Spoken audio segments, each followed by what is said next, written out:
Welcome to this segment of our lecture series on quadratic functions.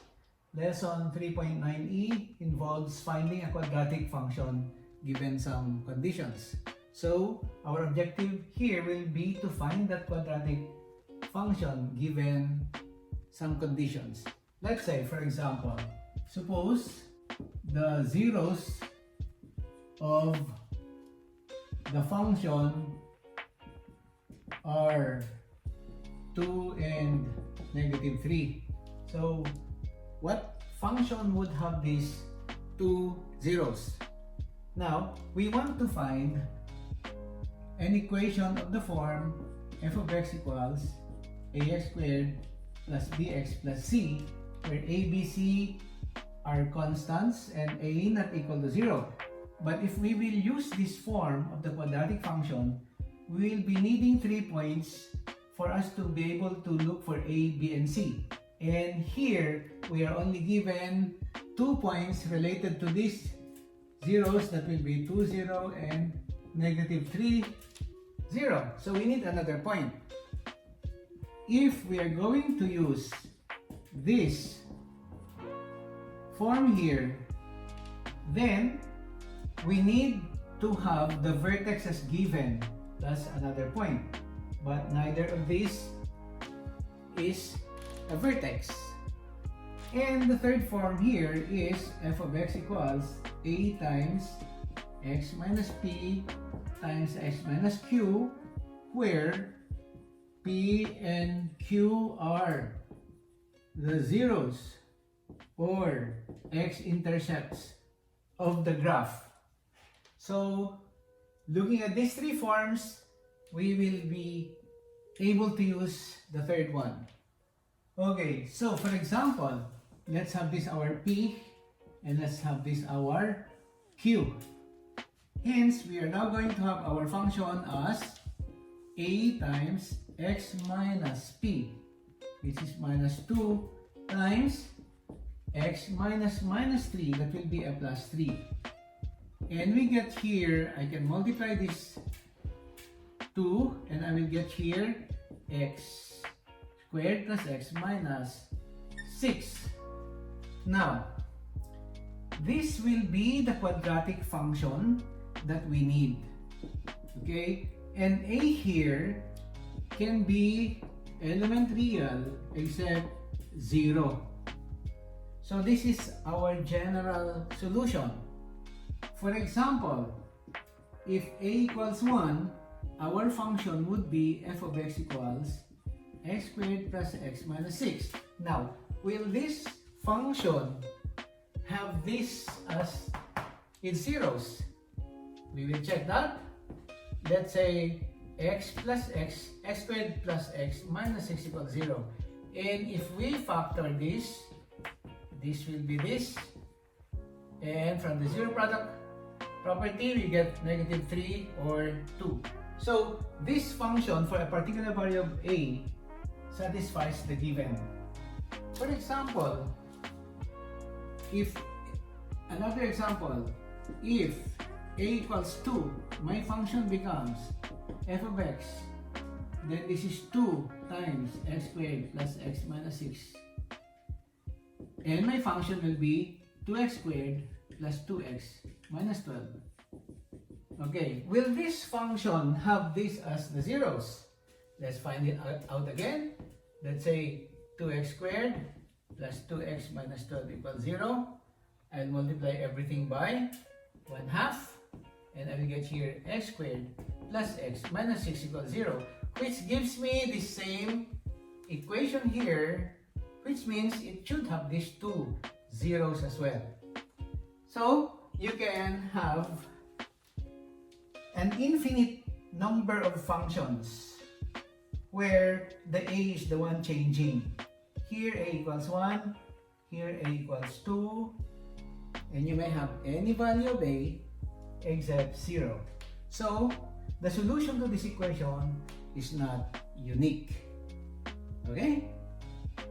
Example number 2, suppose you are given the zeros to be 2 plus or minus the square root of 3. So these are irrational zeros or of the quadratic function.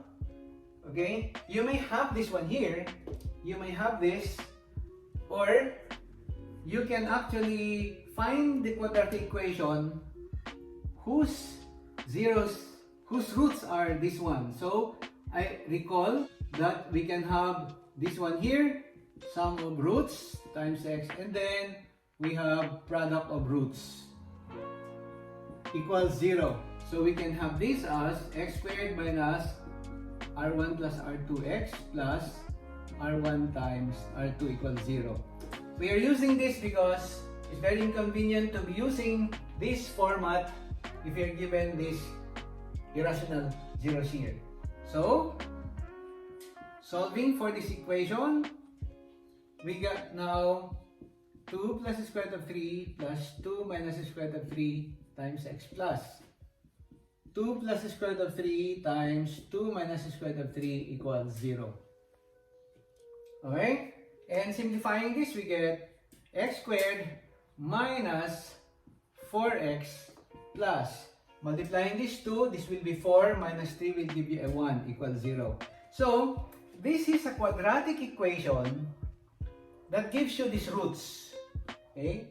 If I multiply this whole equation by a constant a, then I can say that the general form of this quadratic function now with these two zeros can actually be a times x squared minus 4x plus 1. Okay, for a particular solution, if a equals 1, then my quadratic function is x squared minus 4x plus 1. If a equals negative 2, then my quadratic function will be negative 2 times x squared minus 4x plus 1, or negative 2x squared plus 8x minus 2. Note again that these two functions we have found here will have the same zeros. Therefore, we have multiple functions that will have these zeros here. Hence, this one is the general solution, and you can take particular solutions. Okay? Okay, let's have another example. Number 3, find the quadratic function that passes through the points 0, 1, negative 1, 6, and 2, 3. Okay, for this example, we want to find out the values of A, B, and C from this general form given these 3 points on the graph. So, for example, if 0, 1 belongs to the graph, that means when x is 0, y is 1. So, from that equation, here y equals ax squared plus bx plus c. Y is 1 when x is 0. So, you just substitute here. And then the next point is when x is negative 1, y is 6. So, this is 6. And I have negative 1 squared plus b times negative 1 plus c. And then the last one, when x is 2, then y is 3. So this is 3 equals, this is a times 2 squared plus b times 2 plus c. Okay, so let's simplify this equation. We have a system. Here we get c equals 1. C equals 1. And here we get a here minus b plus c equals 6. And here we get 4a plus 2b plus c equals 3. Note that we can simplify this system further by having the value of c substituted in the second and third equations. So we get here now a minus b plus 1, move it to the other side, it becomes a 5. Here, this is 1. If you move it to the other side, it becomes 4a plus 2b equals 2. Again, we can simplify this second equation here, and we have our system a minus b equals 5. Dividing this by 2 or multiplying the whole equation by 1/2, we get here what? 2a plus b equals 1. And I can now solve for a by adding these two equations. I will get here 3a equals 6 or a equals 2. Now, I have a equals 2 and c equals 1. I can now get b from this equation or this equation. I will solve for b here. I get here a minus b plus c equals 6. If a is 2, this becomes a 2 minus b. And c is 1 equals 6. So, negative b plus 3 equals 6. Negative b equals 3 or b equals negative 3. Therefore, my equation now therefore will be f of x equals 2x squared minus 3x and then plus 1. Now, may I ask the question, is this a unique solution? Can there be other functions that will pass through these 3 points and then we'll have different equation? Okay, the answer is no. Which means this is now your unique solution. However, there are many functions. Let's say, many functions here that will have the same zeros as this. Okay? You can just change a to any number except 0 and you can have multiple solutions again. Okay? That is if you're meaning the roots or the zeros of this function only. Okay? But this is the only equation that satisfied all these 3 points here. All these other forms of the function now will not satisfy those 3 points. To satisfy means when I have 0 and 1 substituted here, the left should be equal to the right. Negative 1 and 6, the left will be equal to the right. Same thing with 2 and 3. Okay? X squared minus x plus 1. Okay, let's have the last example. The vertex is at negative 2 and 5 and passes through negative 1 and 2. Okay. Now, what form will we use in this problem? This is a point, this is a point.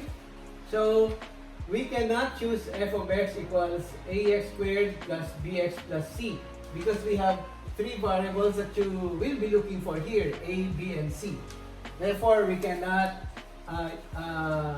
solve this problem by using this general form of the function.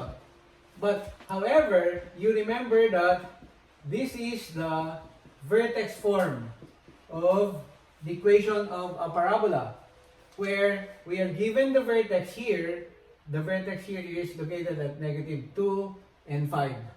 Okay, so the solution to this therefore now will be just have this format. Okay, and if the vertex is located at negative 2, 5, this one means f of x equals a x minus minus 2 is x plus 2 squared plus 5 there. How do I get a? I'm given 1 point. I'm given 1 point. So, when the point is negative 1 and 2, x is negative 1 and y is 2. So 2 equals a times negative 1 plus 2 squared plus 5. Then minus 1 plus 2 is 1, square that's 1, so get a plus 5. And I will get here a equals negative 3. Therefore, this function that we are looking for is negative 3 times what? X plus 2 squared plus 5. Now, may I ask again the question, is this unique? Is this a unique solution? Yes, it is a unique solution. For a particular value of a, which is negative 3, we were able to solve that problem. Okay? So let's consider the last example.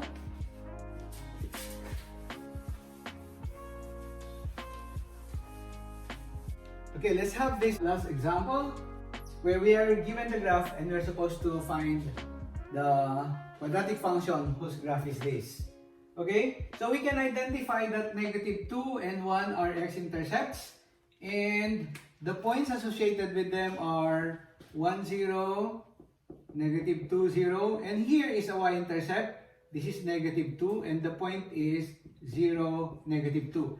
So, to find the equation of this quadratic function graph, we need to look for the coefficients again in this equation, general form.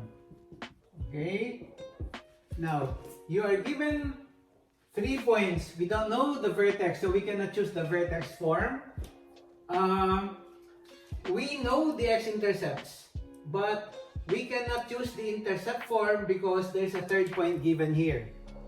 Okay? So, we need to have this general form. So, that means we are going to solve for a, b, c in this equation. This is y equals this. So, when x is negative 2, y is 0. So, this is 0 equals a times negative 2 squared plus b times negative 2 plus c. And then the next point is when x is 0, y is negative 2. So, this is negative 2 equals a times 0 squared plus b times 0 plus c. And the last point, when x is 1, y is 0. So we get a times 1 squared plus b times 1 plus c.